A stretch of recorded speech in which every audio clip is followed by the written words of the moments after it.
जय श्री कृष्ण मित्रों, आ विडियो में गोगा महाराजनी कथा सांभळशो जे नागपंचमीना दिवसे सांभळवानो महिमा छे। जे सांभळवाथी दुख दर्द पीड़ानो नाश थई सुख संपत्ति मनवांछित फलनी प्राप्ति थाय छे। तो आ सुंदर कथा आपने सांभळवी गमे तो विडियो ने लाइक शेर कॉमेंट करी चेनल पर नवा छो तो चेनल सब्सक्राइब जरूर करजो। धन्यवाद। तो कथा शुरू करिए। बोलो गोगा महाराजनी जय। घणा वर्षो अगाऊ आजनु उज्जवल शेभर गाम जे पहेला शेभर नगरी तरीके ओळखातुं हतुं ते नगरीनी जाहो जलाली हती। आ नगरीमां कोई चोरी बाबते निर्दोष वाणियो पकड़ायो।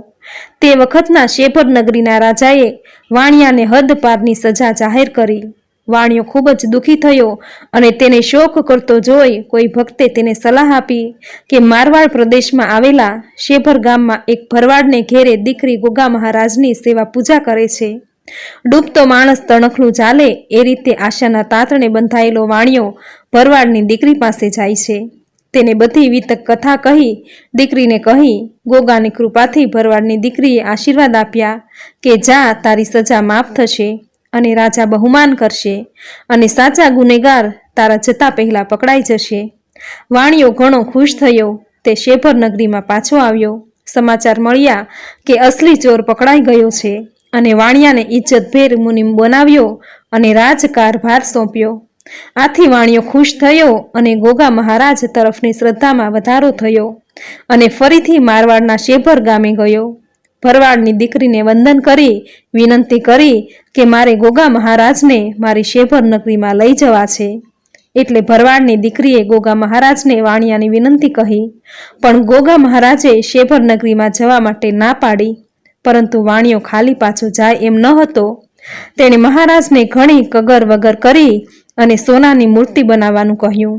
गोगा महाराज वाणियानी अतिशय आग्रहने वश थई वाणिया साथे तेनी नगरी में आववा सम्मत थया, परंतु सोनानी मूर्ति बनाववानी मंजूरी आपी नहीं अने महाराजे कह्युं के शेभर नगरीनो भविष्यमां राजाओनी अंदरो अंदरनी लड़ाईने लीधे नाश थवानो छे।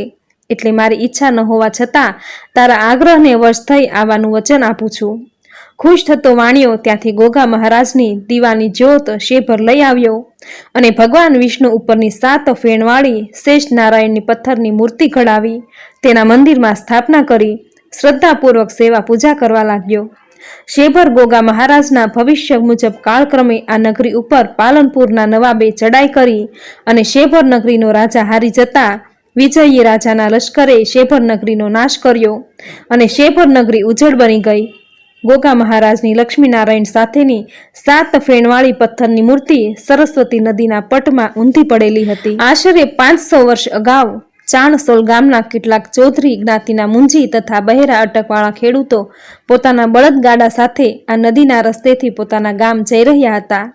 एक खेडूतने आ पत्थर जोईने विचार आव्यो के आ पत्थर कंईक काममां आवशे, तेथी आ ऊंधा पत्थरने जेम हतो तेम गाडामां भर्यो।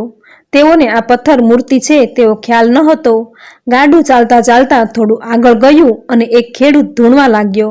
धूणता धूणता ते कहेवा लाग्यो के हूँ शेभर नगरीनो गोगो छुं अने पत्थर उलटावीने जोशो तो तमने 7 फेणवाળી मूर्ति देखाशे।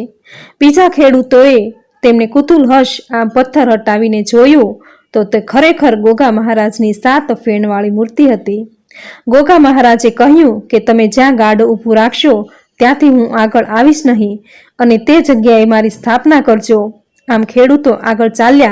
वात वातमां गोगो महाराजनुं वचन भूलाई गयुं अने पर्वतोनी वच्चे सुंदर वडदादानी छायामां थाक लागवाथी पाणी पीवा अने आराम करवा गाडू ऊभुं राख्युं। आराम कर्या बाद गाडू आगळ चलावा गया तो गाडू आगळ वध्युं नहीं। आथी तेओने गोगा महाराजनुं वचन याद आव्युं अने भूल करवा बदल पछतावो थवा लाग्यो। ना छूटके आ 7 फेणवाळा गोगा महाराजनी मूर्तिनी स्थापना आ विशाळ वडला नीचे भक्त चौधरी खेडूतोए करी। त्यारथी लोको भक्तिभावथी गोगा महाराजनी पूजा अर्चना अने भक्ति करे छे।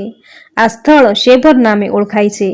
आ मूर्ति स्वयं विष्णु भगवाननी मूर्ति छे अने वडलानी अंदर शंकर बेसेला छे। शंकर भगवाननुं पूजन विष्णुजी करे छे।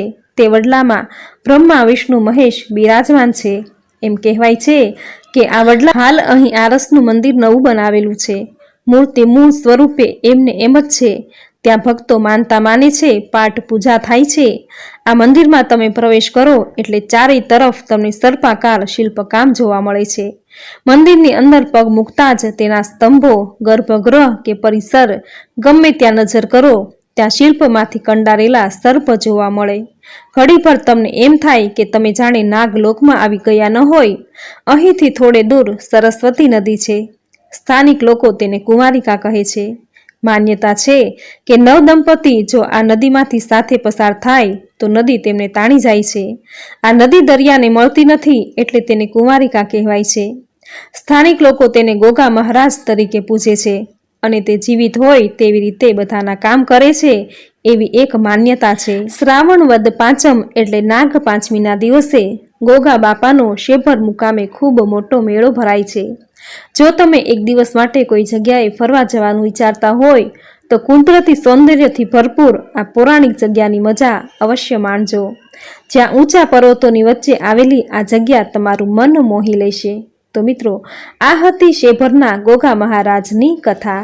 જે નાગપંચમીના દિવસે આ કથા સાંભળવાનો ખૂબ મહિમા છે. ગોગા મહારાજ એ રબારી સમાજના કુલ દેવતા છે.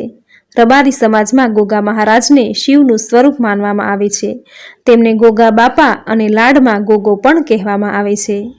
રાજસ્થાનમાં પણ ચૌહાણ રાજપૂતોમાં ગોગાજી નામના વીર પુરુષ થઈ ગયા. તેમનું પૂરું નામ જહાવીર ગોગાજી હતું. રબારી, ચૌહાણ, દરબાર અને અન્ય જ્ઞાતિઓમાં પણ લોકો ગોગા મહારાજને પૂરી શ્રદ્ધા અને ભક્તિથી પૂજે છે. જય ગોગા મહારાજ. સૌની રક્ષા કરજો, સૌનું કલ્યાણ કરજો. તમારી આ કથા વાંચનાર, સાંભળનાર, કહેનાર સૌની મનોકામના પૂર્ણ કરજો. સૌના સારા વાના કરજો. જય ગોગા મહારાજ. તો મિત્રો, ખૂબ જ સુંદર ગોગા મહારાજની કથા તમે પૂર્ણ શ્રદ્ધાથી સાંભળી. ગોગા મહારાજની અસીમ કૃપા તમારા ઉપર જરૂર ઉતરશે. તો આજના આ વિડીયોમાં ગોગા મહારાજની સુંદર કથા વાર્તા સાંભળવી તમને ખૂબ જ ગમી હશે. તો વિડીયોને લાઇક કરી કોમેન્ટમાં જય ગોગા મહારાજ જરૂર લખજો. ચેનલ સબસ્ક્રાઈબ કરી બાજુમાં બેલ આઇકોન જરૂર પ્રેસ કરજો. આવી જ નવી ધાર્મિક માહિતી, નવી ધાર્મિક કથા સાથે ફરી મળીશું. ત્યાં સુધી આપ સૌને મારા જય શ્રી કૃષ્ણ.